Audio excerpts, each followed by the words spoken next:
Our next speaker is Dr. Georgia Salanti. Dr. Salanti is an associate professor of biostatistics and epidemiology at the University of Bern in Switzerland.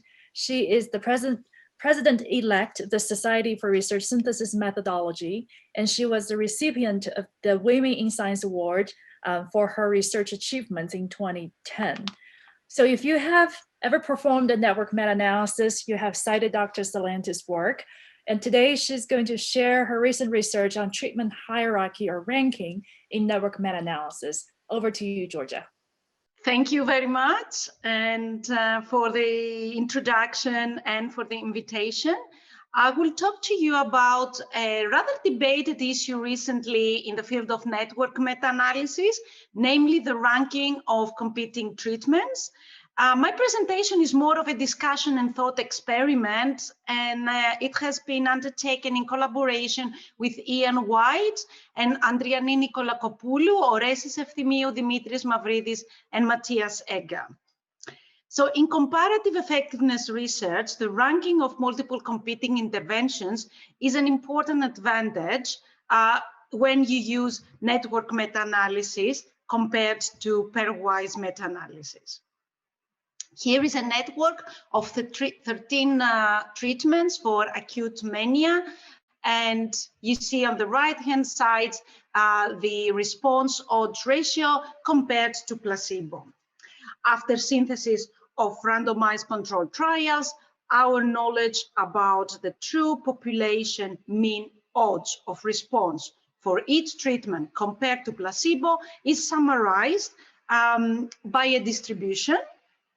In a Bayesian setting, could be a posterior distribution with a center that we will call D, risperidone, for example, versus placebo, and some uncertainty, which is reflected in the spread of that distribution. Ranking the centers of those distributions across all treatments gives us a hierarchy, which, however, ignores the uncertainty in the estimation.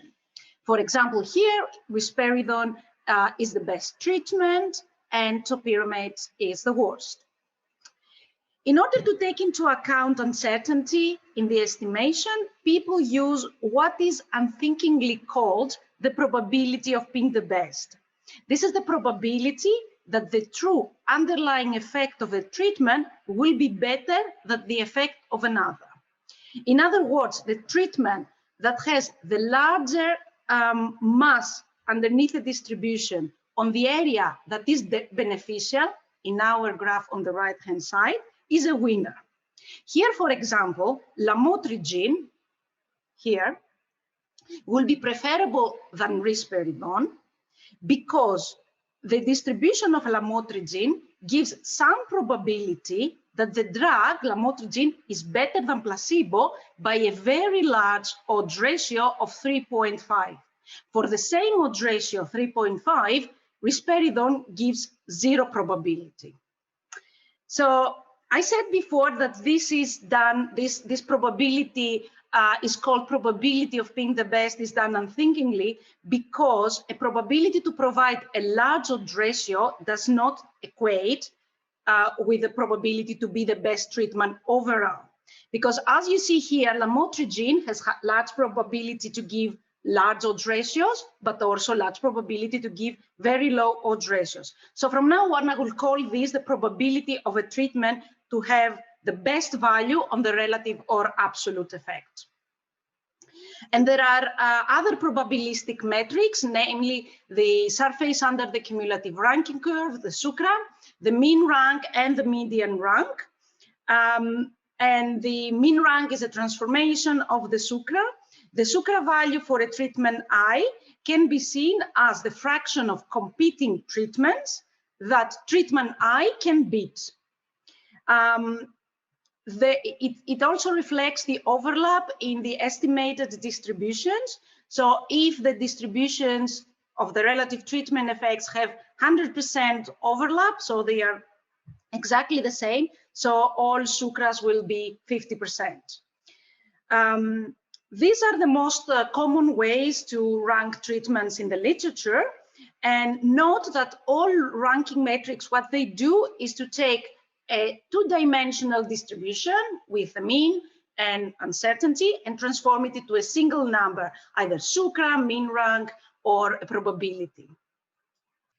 All these metrics have been criticized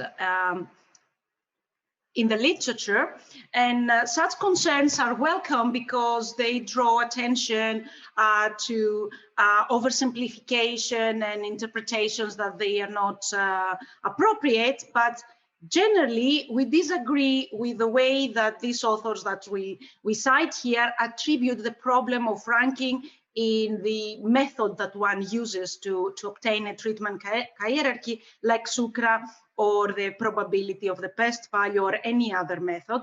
And we certainly disagree with the conclusions that some of these authors make that treatment hierarchy can be misleading. And such statements have been seen in the literature. The problem with the ranking is the following. A careful and clear framing of the research question before starting any systematic review is good practice. Most published network meta-analyses adhere to that. So in a recent bibliographic study, we look at 233 networks, all of which clearly stated the efficacy and safety outcomes and the effect measure that they are using. However, none of the network meta-analysis authors report a clear definition of what they mean by best or preferable treatment. So in network meta-analysis, we have several treatment effects. If all these treatment effects were estimated without uncertainty, then treatment hierarchy would be clear. When the relative treatment effects are estimated with error, as it is in a network meta-analysis in reality, they cannot be easily translated into a single treatment hierarchy. And let me explain this through an example. So consider three drugs, aiming to lower the LDL cholesterol levels. Suppose for the moment that the LDL is the only outcome that we are interested in determines the preferable treatment. So we synthesize randomized trials that compare the drugs in participants, and then suppose that our knowledge about the true population mean post-treatment are shown here in these fictional distributions. So which treatment would you prefer? Is the best treatment the one with the smallest estimated mean post-treatment LDL levels? That's treatment B. Or is the preferable treatment the one that maximizes the probability to have post-treatment mean value below 2.5? So that's treatment C. So you see, depending on which question we are asking, the best treatment or the preferable treatment changes. In randomized trials nowadays, we separate between an estimate, which is our target, and the estimate. Similarly, we suggest that in a network meta-analysis, we start talking about the treatment hierarchy question and the ranking metric that can answer that question. And here is a definition of the treatment hierarchy question. It is a question that determines when a treatment is preferred over another or several competing treatments. It involves also standard considerations like which endpoint we are interested in and the summary of the endpoint or the effect measure. But additionally to the standard systematic review considerations, we need to define the criterion according to which a treatment will be preferred over another. And the preference of a treatment over another in the hierarchy question shall be phrased according to the maximization of a statistic. And the latter, the statistic, we call it the ranking metric. And I will discuss that in the next section, the next slide. So here are again the ranking metrics, the point estimate, the probability of a treatment having the best mean outcome value, sucra, mean rank, or median rank. And on the right-hand side, we have tried to put the treatment hierarchy questions that each of the ranking metric can answer. So the point estimates can answer questions like which treatment has the smallest estimated mean value on the studied outcome.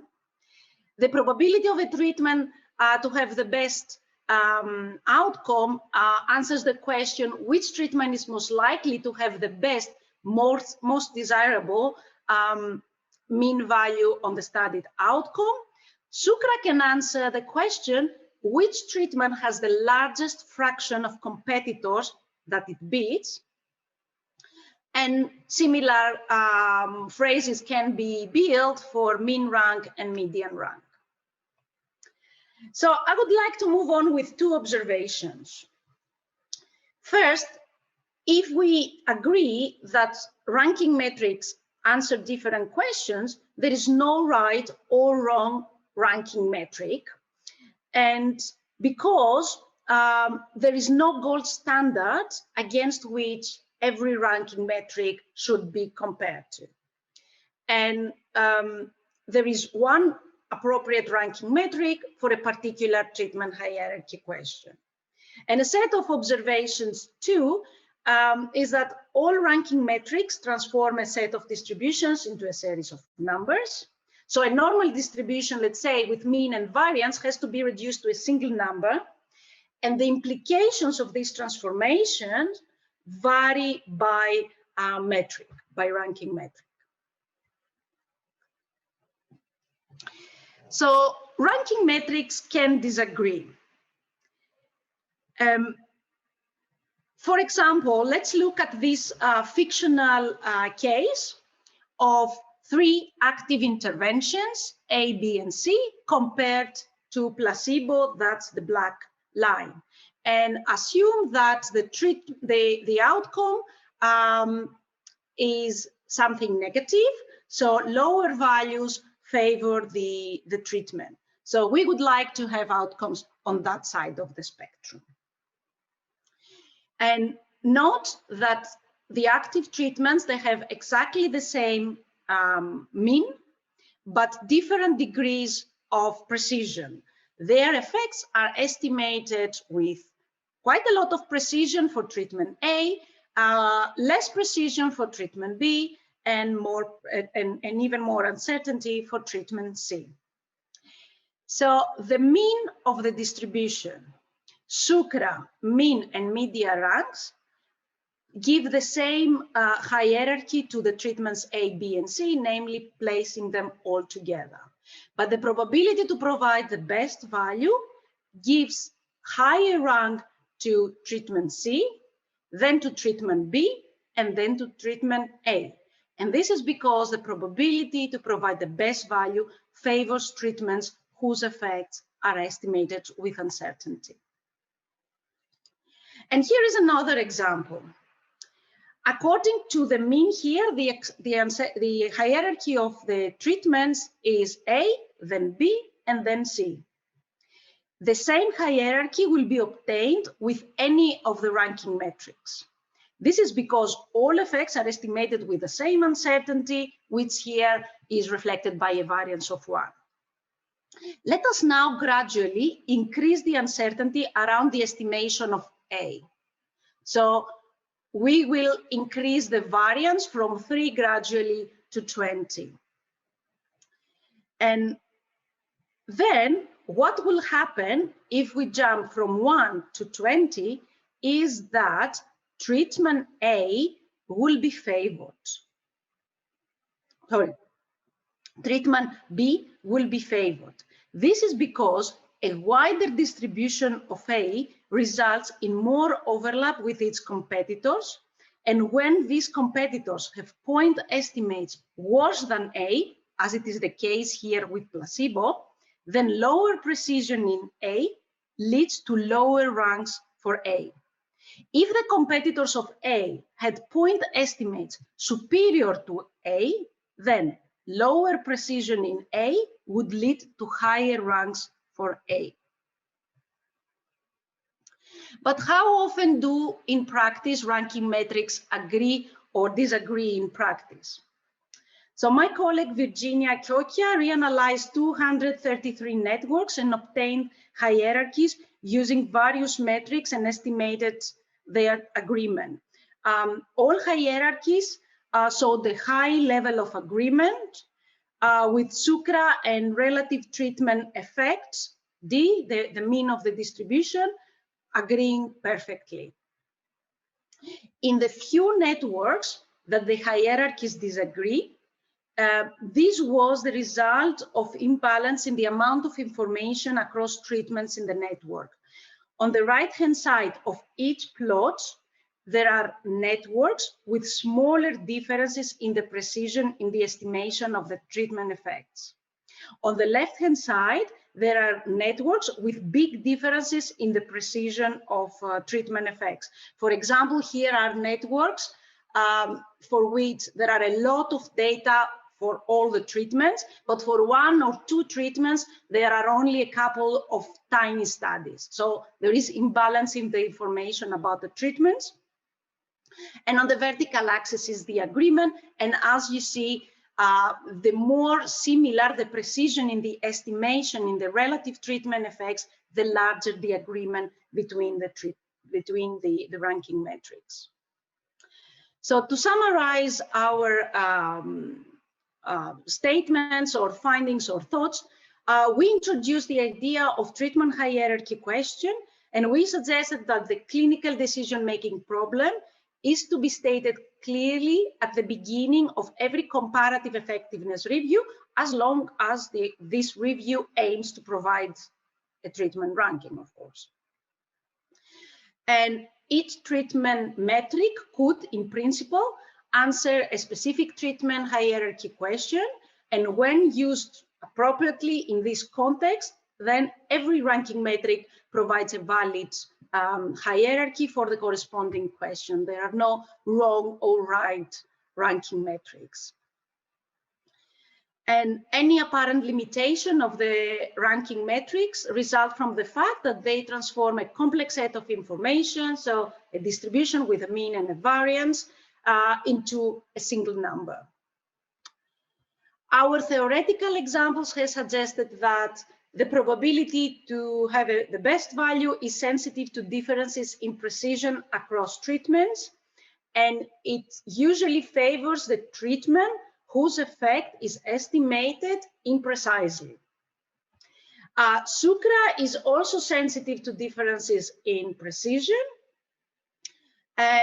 but it depends whether it pushes the treatment up in the hierarchy or down, depends on the ranking of the other treatments in the network.